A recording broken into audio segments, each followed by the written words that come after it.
Bismillahirrahmanirrahim. Assalamualaikum warahmatullahi wabarakatuh. Jadi di video ini aku bakal ngejelasin tentang transaksi akuntansi dimulai dari tabular analisis sampai post closing trial balance.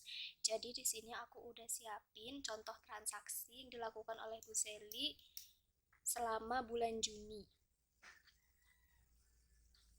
Ini akun-akun ini akan kita gunakan nantinya.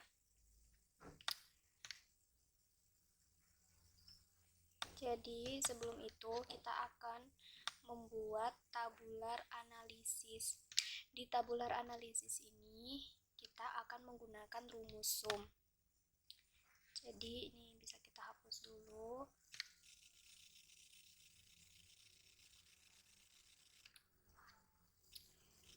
Untuk kolom yang ini, baris ini,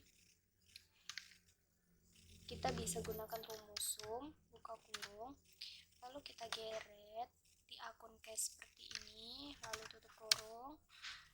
Lakukan juga di akun receivable sampai akun dividends.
Sedangkan untuk barisan ini kita bisa gunakan rumus sum.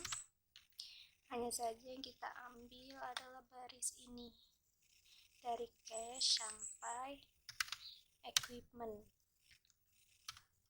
Begitu juga untuk kolom yang warna biru, account payable dan salaries payable. Dan yang baris ungu, kolom ungu ini. Sedangkan untuk yang balance, kita gunakan rumus if,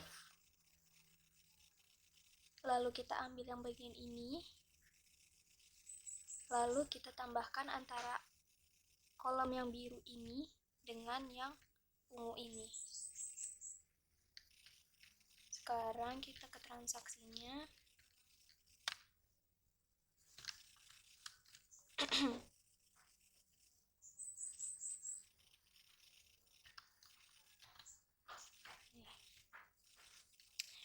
Jadi pada tanggal 1 Juni menyetor uang sebagai modal usaha ke bank sebesar 50 juta. Jadi 50 juta itu akan masuk di akun cash dan juga masuk di akun shareholder capital.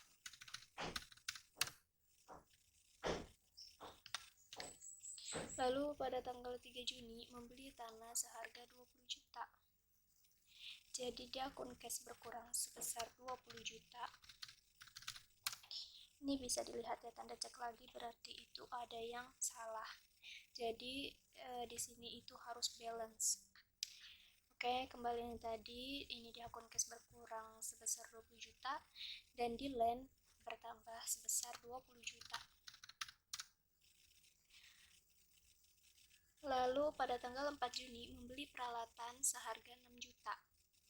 Jadi itu akan berkurang di akun cash sebesar 6 juta dan akan bertambah di equipment sebesar 6 juta. Lanjut, pada tanggal 6 Juni membeli perlengkapan butik secara kredit 5 juta di toko Purnama.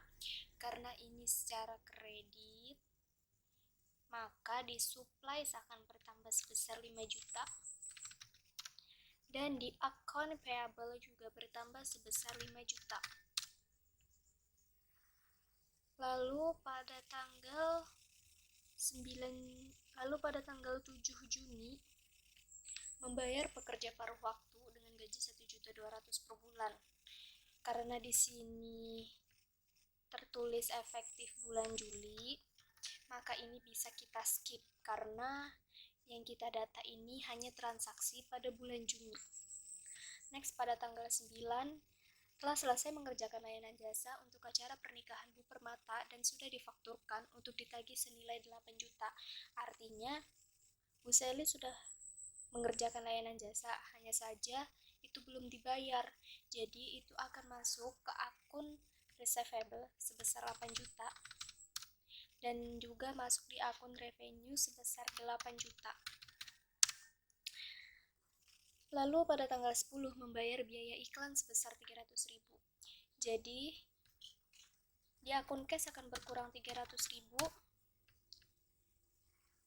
dan di expense juga akan berkurang sebesar 300.000. Lalu pada tanggal 15 Juni membayar fotografer 2.500.000. Berarti di akun cash berkurang sebesar 2.500.000 dan di salaris payable juga berkurang sebesar 2.500.000. Next, pada tanggal 18 Juni menerima cicilan pembayaran atas faktur tanggal 9 Juni sebesar 6.500.000. Kita lihat tanggal 9 ketika Bu Sally sudah mengerjakan layanan jasa, hanya saja belum dibayar. Dan ketika pada tanggal 18 Bu Permata membayar layanan jasa yang telah dilakukan oleh Bu Sally, hanya saja itu belum lunas. Jadi pada tanggal 18 ini akan masuk ke akun cash sebesar 6.500.000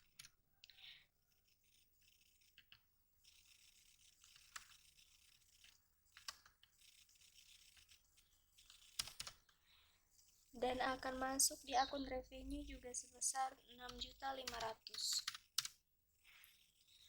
Lalu pada tanggal 20 membayar sebagian utang sebesar 3.500.000 atas pembelian peralatan kantor ke toko Purnama tanggal 6 Juni 2021.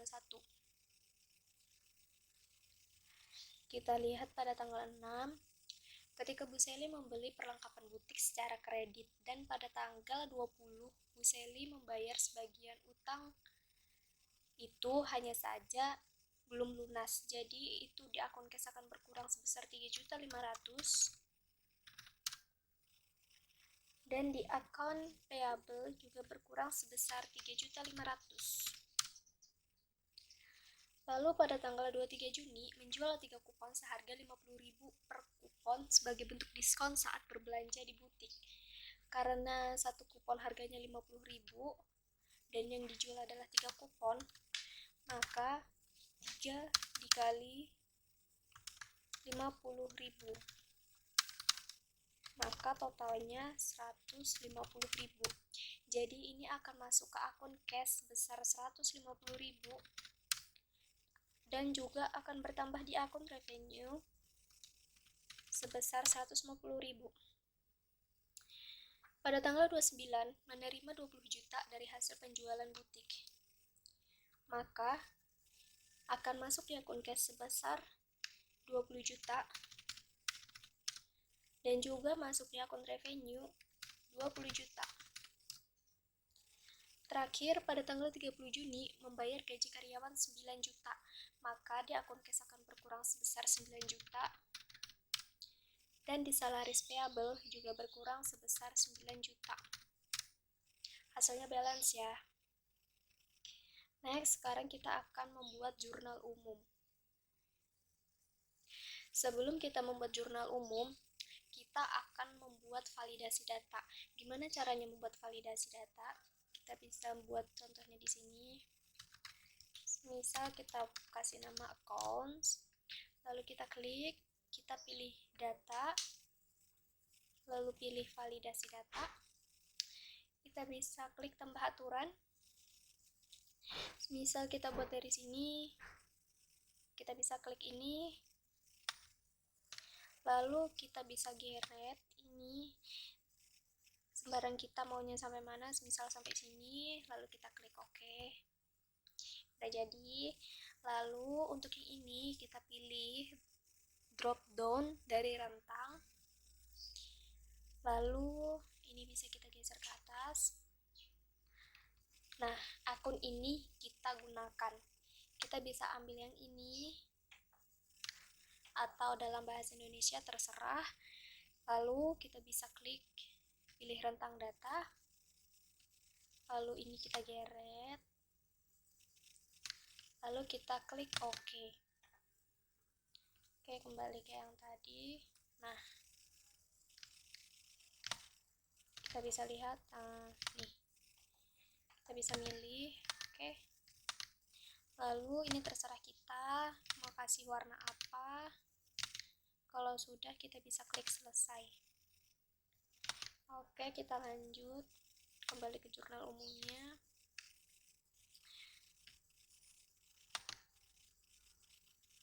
Ini bisa kita hapus, kita mulai dari awal. Oke, untuk tanggal-tanggal yang tadi kita sesuaikan dengan transaksi yang dilakukan ini ya. Kita lihat pada tanggal 1, kembali lagi, menyetor uang sebagai modal usaha ke bank sebesar 50 juta. Maka di jurnal umum itu akan masuk di sini, masuk di akun cash dan juga masuk di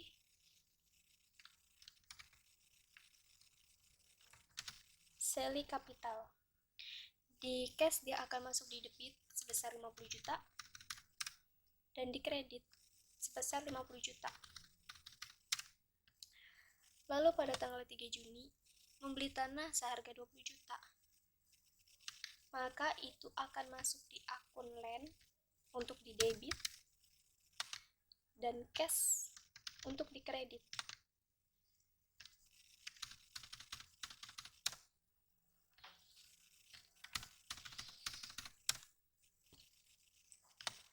Lalu pada tanggal 4 membeli peralatan seharga 6 juta.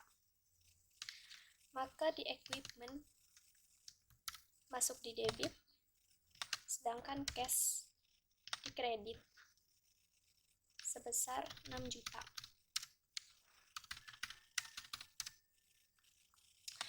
Next, pada tanggal 6 membeli perlengkapan butik secara kredit 5 juta di toko Purnama. Karena kredit,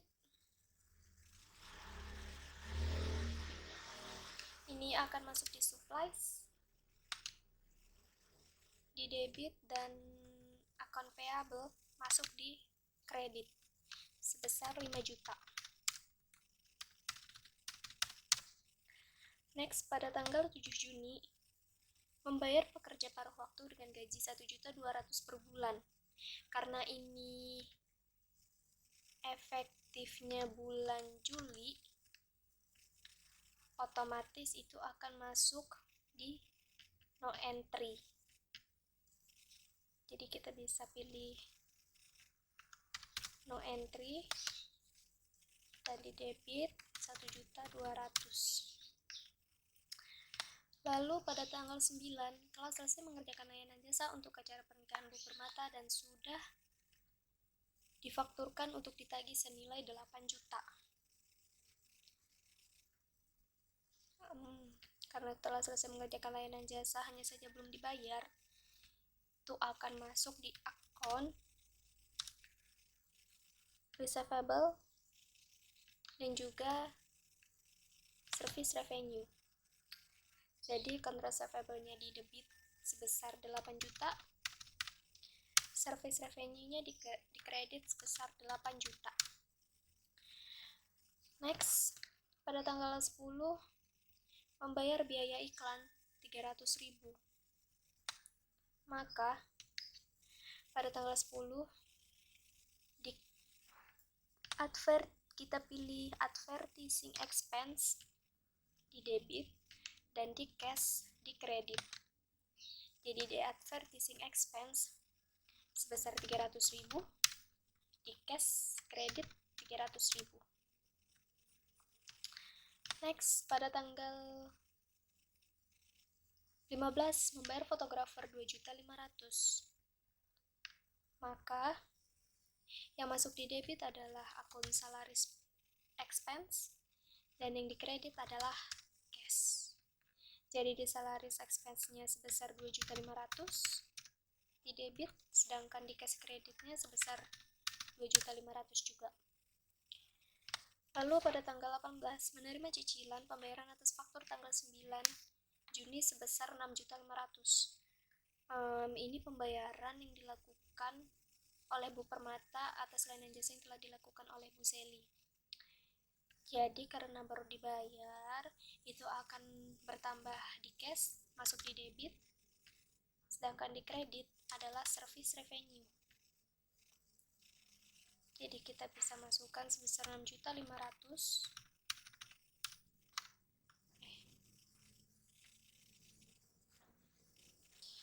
6.500.000. Lalu pada tanggal 20 membayar sebagian utang sebesar 3.500.000 atas pembelian peralatan kantor ke toko Purnama pada tanggal 6. Jadi pada tanggal 6 ketika Bu Seli membeli perlengkapan butik secara kredit, dan pada tanggal 18 itu dibayar sebagian sebesar 6.500.000. Jadi pada tanggal 20 itu account payable akan masuk di debit, sedangkan cash di kredit.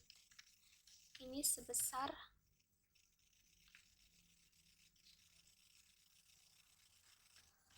berapa tadi ya?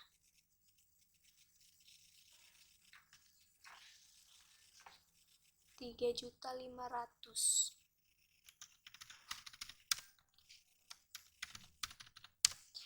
Lalu pada tanggal 23 menjual 3 kupon seharga 50.000. Jadi ini yang tadi, maka 150.000 ya. Pada tanggal 23. Maka di cash akan masuk di debit, sedangkan itu juga akan masuk di unit service revenue.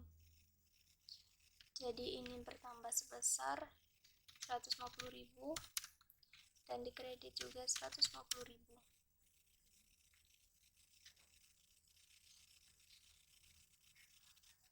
Lalu pada tanggal 29 menerima 20 juta dari hasil penjualan butik, maka di cash akan masuk di debit, service revenue akan masuk di kredit. Ini sebesar 20 juta. Terakhir tanggal 30 membayar gaji karyawan 9 juta. Maka yang masuk di debit adalah salaries expense dan yang di kredit adalah cash sebesar 9 juta. Bagian nomor 81 baris 81. Jadi ini tuh C81 dikurang sama bagian kolom D kredit ini jadi D81 gitu. Jadi kalian bisa lihat rumusnya di sini. Baru next yang di bawahnya tanggal 3 Juni itu kita pakai rumus antara ketika E yang di atas ini kita tambahkan dengan C ini kolom debit, dengan lalu kita kurangkan dengan kolom kredit untuk bagian tanggal 3 Juni. Begitu juga seterusnya. Nih. Dan ini adalah perhitungan balance-nya, hasil akhirnya. Lalu kita juga lakukan di bagian seli kapital, land, equipment. Nah, kalau seli kapital kita gunain rumus antara D dikurang C ketika kredit dikurang dengan debit. Sedangkan untuk land, ketika debit ini dikurang dengan kredit. Jadi khusus untuk akun cash itu semua rumusnya yang di bagian baris setelah yang pertama itu, dia adalah ketika debit dikurang kredit, dan itu semuanya sama. Nih. Nah, jika kita semua sudah sesuaikan akun-akunnya, ini sampai service revenue, kita masuk ke trial balance butik seri 30 Juni tahun 2021. Jadi ini kan cash 35 juta nih. Ini kita ambil dari sini. Dari hasil akhirnya penulisannya gimana? Kita ambil ini kan kolom E nih, kolom E. Kita lihat pada baris berapa? Ini baris 90. Jadi kita tulis di sini E90. Begitu juga akun seli kapital, land, equipment, supply, account payable, dan semuanya kita sesuaikan masuknya di debit atau kredit. Nah, jika bingung, kita bisa kembali ke sini. Nah, kita bisa lihat di sini masuknya di akun debit apa kredit gitu. Nah, sekarang next, karena ini misal kita udah sesuaikan semua. Oh, untuk hasil akhirnya ini semisal yang ada hitungan 2 gini, ini kan kita ambil hasil akhirnya ini nih. Lalu kalau misalkan ada yang seperti ini, nah seperti ini, kita lihat ini kolom E nomor 111, berarti kita lihat ini akan payable. Jadi di sini masuk ke kredit E111 gitu. Kita ambil yang paling akhirnya pokoknya. Nah, lalu kita masuk ke perhitungan total. Nah, gimana cara perhitungan total ini? Kita gunain rumus sum lagi. Jadi sama dengan sum buka kurung. Nah, kita geret nih sampai akun service revenue. Lalu kita tutup kurung, dapatkan hasilnya. Nih. Lalu untuk yang di kredit juga sama. Nih. Lalu kita tutup kurung. Nah, ini hasilnya harus sama, balance. Nah, gitu. Oke. Sekarang kita lanjut ke prepare the adjusted trial balance. Ini kita ambil dari akun-akun yang udah kita gunakan sebelumnya, yang jurnal umum, pokoknya yang kita pakai sebelumnya itu. Nah, ini kita ambil dari mana? Ini kita ambil dari ini yang terakhir kita kerjain, posting ke buku besar ledger. Nah, ini dia F168 ya kan, nih kita ambil. Gitu juga nih kalau misalkan kayak yang ada 2 tadi nih, kayak gini ya, untuk akun service revenue ya. Nih service revenue, nah kita ambil di bagian akhir ini F212 kan ya, masuknya di kredit kan. Nah nih kayak ini F212 masuknya di service revenue kredit gitu. Nah ini kita sesuaikan aja. Terus untuk total ini kita gunain rumus ini sama yang sebelumnya tadi. Nah kayak gini nih, ntar ya salah. Nah gini,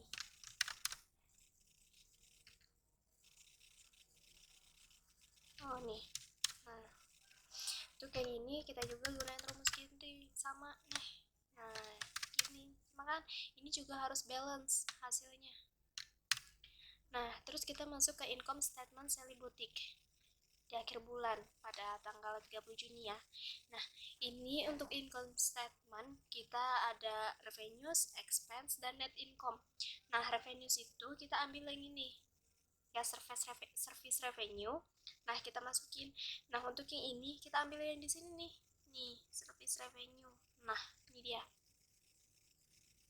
Terus expense itu kita ambil ini yang akun-akun expense kayak advertising expense, salaries expense, terus supplies expense, travel expense, insurance expense, depreciation expense.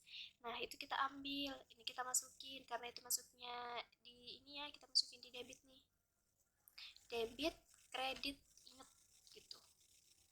Lalu yang ini total expense ini kita totalkan nih kita masukin di sini.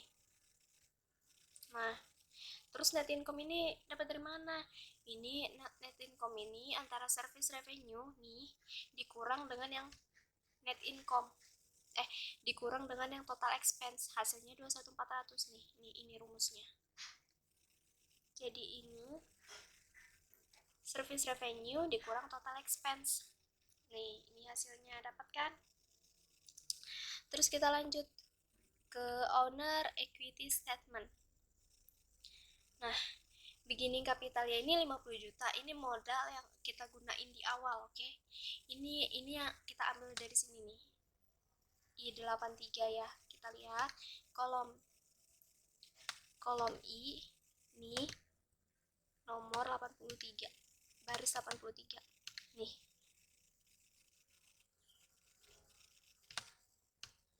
Nah, itu kita dapat dari sini.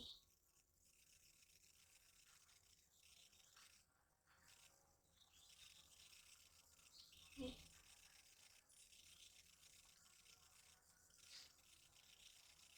Nah, ini dia. Dapat dari sini.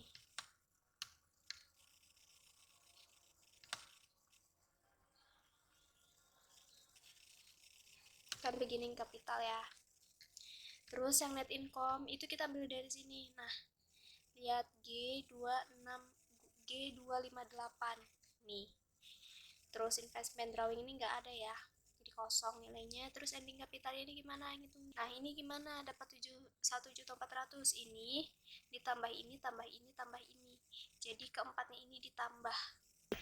Nah, selanjutnya kita masuk ke statement of financial position. Jadi ini ada aset dan ada liabilities and owners equity. Jadi ini kita gunain aset akun-akun apa aja yang masuk ke dalam aset. Kita bisa lihat di sini. Ini akun-akun yang tadi kita gunakan untuk pembuatan jurnal umum yang berhubungan dengan transaksi sebelumnya. Dan ini kita bisa ambil di bagian adjusted trial balance. Lalu kita bisa jumlahkan total aset gunakan rumus sum seperti tadi. Yang dijumlah yang bagian ini. Lalu ada liabilities and owners equity. Ada terdiri dari accounts payable, unit service revenue, dan sale capital. Lalu kita totalkan sama seperti tadi. Oke, udah dapat hasilnya. Sekarang kita lanjut ke bagian closing entries. Nah, ini kita buat validasi data seperti tadi ya. Nih, closing entries itu kita ambil service revenue, terus income summary, advertising expense, ini bagian expense semua. Terus terakhir bagian capital. Jadi ini service revenue ini sama income summary ini kayak jadi satu gitu, debit dan kreditnya. Terus ini sebelum ini bisa kita kosongin dulu ya, misal ini kita kosongin. Nih, kita kosongin. Nah, ini advertising expense ini kita yang bagian-bagian expense itu kita kumpulin. Advertising expense, salary expense yang tadi kita dapat itu, ini semuanya kita jadiin satu sebelum itu. Nah, ini kan hasilnya masuknya di kredit nih. Nah, ini kita totalkan nih. Nah, ini nih. Hasilnya seperti tadi kan 16.100.000. Nah, begitu juga income summary sale capital ini, income summary sale capital nih. Ini untuk bagian modalnya ya. Terakhir, kita masuk ke sale boutique post closing trial balance. Nah, ini bagian akhirnya. Akun yang dipakai itu apa aja? Cash, sale capital, private insurance. Ini kayak akun-akun yang bakalan dipakai untuk bulan depannya lagi gitu. Jadi apa aja yang ada? Ini cash ini diambil dari mana? Ini diambil dari ini. Nah, dari adjusted trial balance. Kita ambil kolom-kolomnya dari situ. Ini semuanya kita ambil dari situ. Kita totalkan sama seperti tadi rumusnya, sum. Nih. Nah, begitu teman-teman. Mungkin itu saja yang bisa saya bahas. Aku akhiri, wassalamualaikum warahmatullahi wabarakatuh.